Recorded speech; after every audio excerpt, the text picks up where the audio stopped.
दशकं 90 विष्णुमहत्त्वस्थापनम् मृगभृगुमुनिभोगिन्यम्बरीषादिवृत्तेषु अहितवहिभगत्वं सर्वादिचैत्रम् स्थितमिह परमात्मन् निष्कळावादविन्दम् किमपि यदवबादं तद्विरूपं सदैव मूर्तित्रयेश्वर सदा शिवपञ्चकं यते प्राहुपरात्मवपुरेव सदा शिवोऽस्मिन् तत्रेश्वरस्तु स विकुण्डपदस्त्वमेव तृप्तं गुणभजति सत्यपदे त्रिभागे तत्रापि सात्विकतनं तव विष्णुमागो दादातु सत्त्वविरलो रजदैव पूर्णः सत्त्वोत्कटत्वमपि चास्ति तमो विकार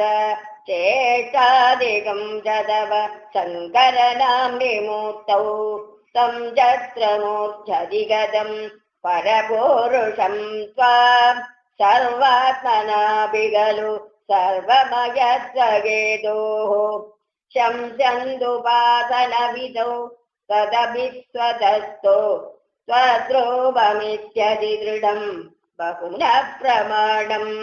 श्रीशङ्करोऽपि भगवान् सकलेषु तावते त्वामेव मानयति यो न हि पक्षपाती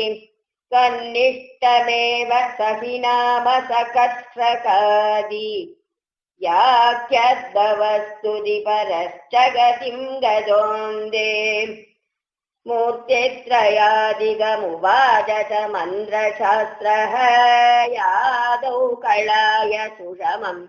सकलेश्वरं त्वां ध्यानं च निष्कळमसो प्रणवे खलु त्वामेव तत्र सकलं निजदादनान्यं समस्तसारे च पुराणसङ्ग्रहे विसंशयं त्वन् महिमैव वर्ण्यते त्रिमूर्तियुक्तस्य पदत्रिभागतः परं पदं ते खदितं न शूलिनः यद्रामकल्पैक भागवतद्वतीय स्कन्धादिदं बभुधना हृदमीशरात्रे तस्यैव नाम हरिशर्वमुखं जगाद श्रीमाधव शिवपरो विपुराणधारे ये स्वप्रकृत्यनुगुणा गिरिसम्भवन्ते तेषां बलं गिरिदयैव ददीय भक्त्या व्यासो हितेन कृतवान् अधिकारिकेतो स्कान्दादिकेषु तव हानिवजोत्तवादैः भूतार्थकेतिरनुवाद विरुद्धवादो प्रेदार्थवादगदय खलु रोदनात्ताः स्कान्दादिकेषु बहवोऽत्र विरुद्धवादाः